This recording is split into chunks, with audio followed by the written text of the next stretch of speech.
MBMC commissioner Dilip Dhole ने शुक्रवार को उपायुक्त doctor Sambhaji Panpatte, city engineer Shivaji Barkund के साथ प्री मानसून सफाई के संबंध में नालों का निरीक्षण किया। इस समय नाले में कचरा और कीचड़ पाया गया और यह भी पाया गया कि नालों के पास अवैध निर्माण हुए हैं।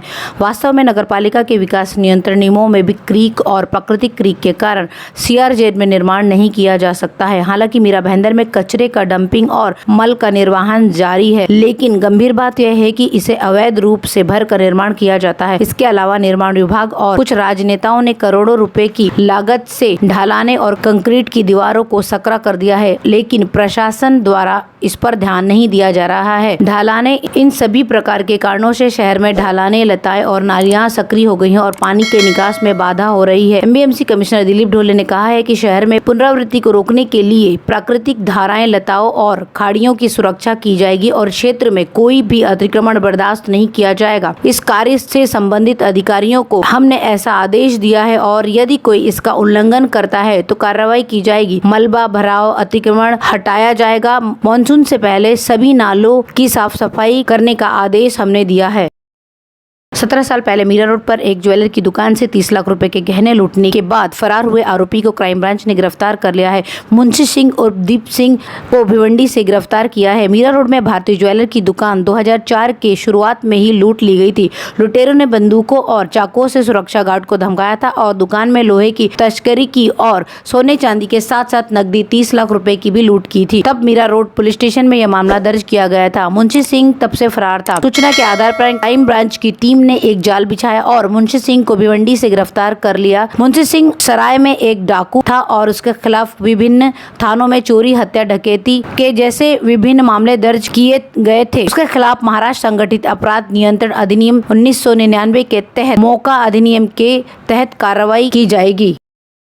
मीरा भाईंदर शहर में वार्ड अधिकारी के आशीर्वाद से वार्ड में अनधिकृत निर्माण शुरू हो गया है और इसे संदेह के साथ देखा जा रहा है क्योंकि इस पर अब तक कोई कार्रवाई नहीं हुई है। पिछले कुछ महीनों से भाईंदर ईस्ट और नगर पालिका क्षेत्र में काशीमीरा क्षेत्रों में अनधिकृत निर्माण की लहर चल रही है। खास बात यह है कि इस पर कोई ठोस कार्रवाई करने के बजाय लगातार कार्रवाई नहीं की जा रही है। चौंकाने वाली बात यह है कि वार्ड नंबर 3, 4 और 6 के सहायक आयुक्त और अतिक्रमण विभाग के प्रमुख के आशीर्वाद से अनधिकृत निर्माण की अनुमति दी गई थी। वार्ड अधिकारी और उनके सैनिक नए निर्माण पर कार्रवाई करने के लिए तैयार नहीं है। अनधिकृत निर्माण के बारे में शिकायतें थी, अतः इसका निराकरण उन अनधिकृत निर्माण धारकों द्वारा किया जाना चाहिए। अतिक्रमण विभाग तब तक कार्रवाई नहीं करता जब तक कि आयुक्त द्वारा इमारत गिराने का दबाव न हो। यदि अनधिकृत निर्माण के खिलाफ दबाव बढ़ता है तो यह देखा जा सकता है कि मामले को तत्काल कार्रवाई करके ढका जा रहा है। इस बीच संसार यादव नामक एक ठेकेदार ने काशीबाई और मेहता इंडस्ट्रियल एस्टेट, बलराम पाटिल मार्ग, बीपी रोड, भाईंदर ईस्ट में 2000 वर्ग फीट का अनधिकृत निर्माण किया है,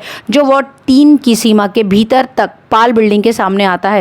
निर्माण को पुराना दिखाने के लिए देखभाल की गई है। शिव शक्ति चैरिटेबल ट्रस्ट के नाम से अनधिकृत निर्माण पर भी बैनर है। ठेकेदार ने साइट सहित अलकेल औद्योगिक एस्टेट में 5000 स्क्वायर फीट का अनधिकृत निर्माण किया है, जिस पर अब तक कोई कार्रवाई नहीं की गई है। अतिक्रमण विभाग उपायुक्त अजित मूठे ने कहा है कि आयुक्त दिलीप ढोले के मार्गदर्शन में वार्ड अधिकारी और टीमें पूरी क्षमता से अतिक्रमण को रोकने के लिए काम कर रही हैं और बड़ी संख्या में कार्रवाई की जा रही है। यदि किसी अनधिकृत निर्माण के खिलाफ कोई कार्रवाई नहीं की जाती है तो निश्चित रूप से वार्ड अधिकारियों के खिलाफ कड़ी कार्रवाई की जाएगी। अनधिकृत निर्माणों, पैदल चलने वालों, गैरेजों, नगरपालिका आरक्षित स्थान पर अतिक्रमण, फुटपाथों और अवास्तविक वाहनों पर अतिक्रमण के खिलाफ बड़े पैमाने पर कार्रवाई की जाएगी।